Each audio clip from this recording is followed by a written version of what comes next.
Hello, future R cream. So this is the part 1 of our FS rationalization. So let's answer this question. So ang sabi, chemical examination used in semen where the result of the test is slender, yellow, tinted rhomboid needles with obtuse angles. A. Florence test, B. Barberius test, C. Acid phosphatase test, or D. Takayama test. So, intindihin muna natin yung tanong. Ang sabi sa tanong, ito daw is, number 1, chemical examination. Okay, chemical examination saan ginagamit? Sa semen. Okay? At ano yung resulta? Slender yellow.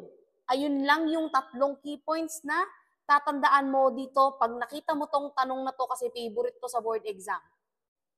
Again, isa tong chemical examination. Ginagamit sa semen. At ang resulta ay slender yellow. So bago natin sagutan, ano ba muna to? Saan ba under tong discussion na to? Ito kasi, usapang physical evidence to. For example, sa crime scene, may nakita na semen or seminal stain. Okay? Alam naman natin kung ano yung semen, di ba? Kailangan ko pa bang i-explain yan? So kapag nakakita ng semen sa crime scene, okay, paano nila makikita or mapapatunayan na ito ay isangang semen? Una dyan, ang ginagawa is physical examination. Pag sinabing physical examination or gross examination, ginagamit mo lang yung naked eye mo. Ayan, tinitignan mo lang talaga, tumitingin ka doon sa stain na nakikita mo at sinicheck mo kung semen ba yan. Pwede rin yung pag-i-inspection mo dyan sa semen na yan, gumagamit ka ng ultraviolet light, ayan, kinakapa mo. Basta dito sa physical examination na ginagawa sa semen, ginagamit mo lang yung naked eye mo para makita or i-judge or alamin kung yung stain ba na nakikita mo is semen.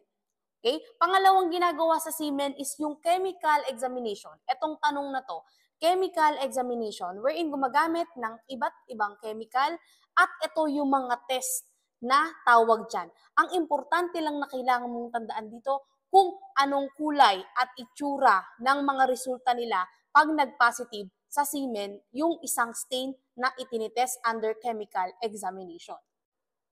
Ang sagot natin dito sa question na to is walang iba kundi yung Barberius test. Bakit Barberius test? Sa Barberius test kasi, ito yung chemical examination na ginagamit sa semen at kapag nag-positive nga yung stain as semen, ang magiging resulta niya is slender, yellow, or tinted rhomboid needles. Okay, mamaya papakita ko sa inyo yung mga itsura niya.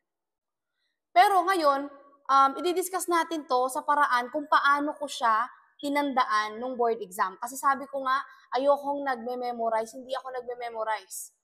Ang pinaka minemorize ko lang talaga na kailangan talaga siyang i-memorize is yung mga technicalities or technical terms dito sa forensic science. Talagang nagkabisado ko dito. Kasi pag hindi mo alam yung sagot, wala ang ibang sagot, yun at yun lang.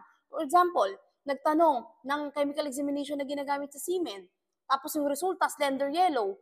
'Di ba? Ano 'yun? 'Di ba? Kaya kailangan mo siyang kabisaduhin na 'yan ay Barberius test. Ngayon ito papakita ko sa inyo kung paano ko to tinandaan at ipapakita ko sa iyo kung ano yung itsura para ma-discuss din natin kung ano ba yung Florence test at yung acid phosphatase test. Mamaya natin i-discuss or sa susunod na video yung Takayama test. Kasi ang Takayama test ay ginagamit yan sa blood. Kaya X mo na yan agad kasi hindi yan pang semen, pang blood ang Takayama test. So, ganito ko kinabisado yung chemical examination sa semen. Yung Florence test, brown ang nagiging itsura niya. Yung Barberio, yellow. Yung acid phosphatase, orange. Pag tatandaan mo yan, isulat mo siya. Kasi ganun ako mag-memorize eh. Blurting ang tawag doon. Kakabisaduhin ko siya sa utak ko, aralin ko siya sa utak ko, tapos susulat ko siya. Okay? F, B, A. B, Y, O. F is to B, B is to Y, A is to O. F, B, A, B, Y, O. Ganyan ko siya tinandaan. At ganito yung utsura niya. Pag Florence test ang ginawa sa semen, magiging ganyan siya. Dark brown crystals rhombic or needle shape. Ayan, ganyan, no? Parang may mga needle shape siya dyan. Pag barberyo naman, sabi, di ba, slender, yellow, na rhomboid. Ayan, ganyan ang itsura. At sa acid phosphatase naman, magiging orange-red siya. Ayan, magiging orange-red siya. Ganyan ko siya kinabisado. Kumbaga pigment yan siya. Yan, pigment. Okay? So sabi dito, FBA, BYO. Etong dalawa, FB, BY, rhombic crystals. Basta ganyan nyo lang siya tatandaan. Again, ang answer natin dito is Barberius test.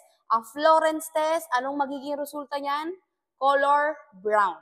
Okay? Ang Barberius test, ang magiging resulta niyan, color yellow. Ang acid phosphatase, ang magiging resulta niyan is orange-red. Yun lang yung kailangan mong tandaan. Hindi mo na kailangan tandaan kung rhombic, rhomboid ba yan. Basta yung importante dyan, alam mo kung anong kulay ng magiging resulta.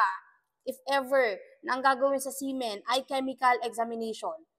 Again ha, answer natin dito is Barberius kasi slender yellow. F, B, A, B, Y, O. Okay? F, B, A is to B, Y, O. Ganun ko siya tinandaan. Pwede mo siyang gawin na ganun mo din tatandaan para mas mabilis mo lang maaalala kapag nakita mo yung mga tanong na yan sa board exam. Okay, so sana natuto kayo. Follow for more videos.